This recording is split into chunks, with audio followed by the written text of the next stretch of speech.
За сайн байцгаана уу. Өнөөдөр конус араан дамжуулгаар жишээ бодлого бодноо. За өгдлөөр болохоор конусын оройн дундаж зай. За өгтлөх конус арааны шүдний тоо, арааны өргөн, дельтаны конусын оройн өнцгийг өгсөн байна. За олох зүйн маань болохоор шүдний өндрүүдийг олноо. За конус арааны тооцоо, геометрик тооцоо хэмжээсийг тооцоход төвөгтэй байдаг учраас нэмэлт конусуудын аргыг хэрэгэлдэг. За эдгээрийг хооронд нь ялгахын тулд гадаа, дундаж, дотоод гэж ялгадаг. Тэгэхээр энэ бүгдийнх нь шүднийх нь өндрүүдийг олох нэ. За эхлээд гадаа тогтлын шүдний өндрийг тодорхойлноо. За тэр нь болохоор 2.2-ыг үржих нь гадаа тогтлын модулаас хамааруулж олно. За тэгэхээр бид нар болохоор модулыг олох шаардлагатай байна гэсэн. За модулыг болохоор конусын оройн зайг үржих нь синус дельтаныг хуваах нь z1 гэсэн томьёогоор тодорхойлно. За тэгэхээр биднэрт z1 болон дельта гэсэн өнцгүүд байгаа. Тэгэхээр конусын оройн зай байхгүй байгаа гэсэн. За тэгэхээр конусын оройн зайг болохоор бид нар болохоор арааны өргөн болон дундаж огтлын зайнаас хамааруулад тодорхойлноо. За тэгвэл яах нь вэ? Дээр нэмэх нь 0.5. За үржих нь b гэсэн томьёоноос олно гэсэн. За энийг 1 гэж тэмдэглэжээ. За тэгвэл дундаж зайн 100, нэмэх нь 0.5, үржих нь өргөн болохоор 30 гэдэг. За тэгвэл конусын оройн зайн 115 мм гэсэн нэгчтэй гарнаа гэсэн. За тэгвэл гадаа тогтлын модулыг олж болно. Тэгвэл яах нь 2-ыг үржих нь 115, үржих нь синус өнцөг 30 градус гэж байгаа. За хуваах нь z1 20 гэдэг өгдөл дээр байгаа гэсэн.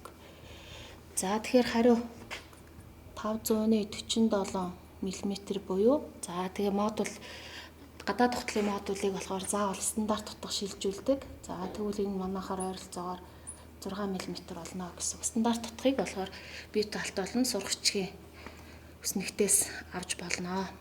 За тэгэхээр гадаа тогтлын шүдний нийт өндрийг болохоор олчжуулж байна. Тэгвэл яах нь 2.2-ыг үржих нь 6. За юу энэ болохоор 13.2 мм гэсэн нэгчтэй гарлаа. За дараа нь бид нар болохоор дундаж огтлынхаа шүдний өндрийг олно. За энэ болохоор 2.2-ыг үржих нь дундаж огтлын модулаас хамааруулад тодорхойлно гэсэн. За тэгэхээр дундаж огтлын модулыг болохоор гадаа тогтлын модулаас бас хамааруулж тодорхойлж болно. Тэгвэл яах нь МТ-гээс хасах нь үржих нь b синус дельтаныг хуваах нь z1 гэсэн энэ томьёоноос тодорхойлно. За модуль нь 6 гэж байгаа. Хасах нь b өргөн маань 30 гэж байгаа. 30-ыг үржих нь синус өнцөг маань бас 30 градус гэж байгаа тий. Хуваах нь z1-ийг нь 21 гэ боллоо. За тэгвэл 529 мм гэж гарна. За тэгэхээр яах нь энийг 4 гэж тэмдэглээд дундаж огтлынхаа шүдний өндрийг болохоор олчж болж байна. 2.2-ыг үржих нь 529 болно. За тэгвэл яах нь 1163 ингээд миллиметр гарлаа. Дундаж огтлын өндөр, шүдний өндөр гарлаа гэсэн.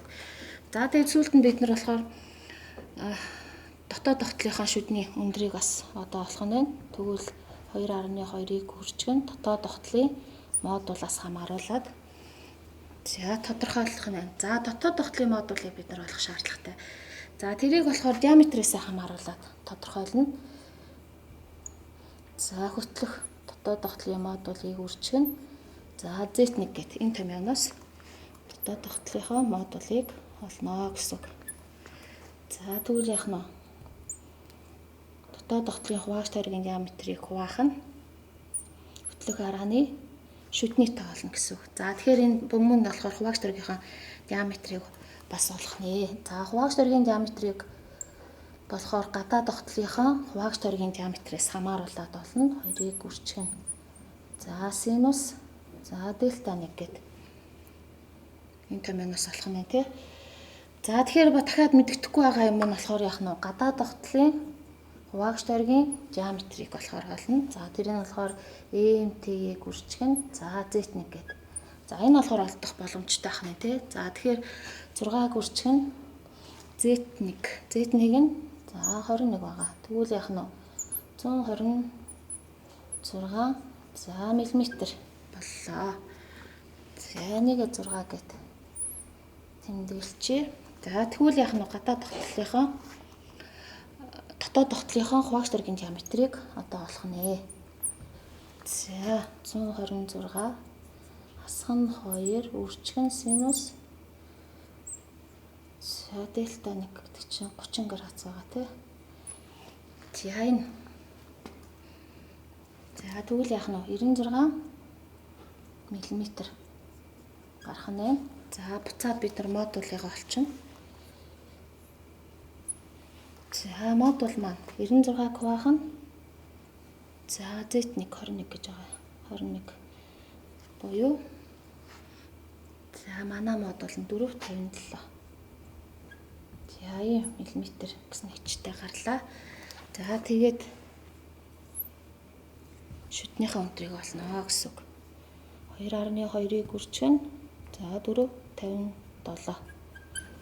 болно.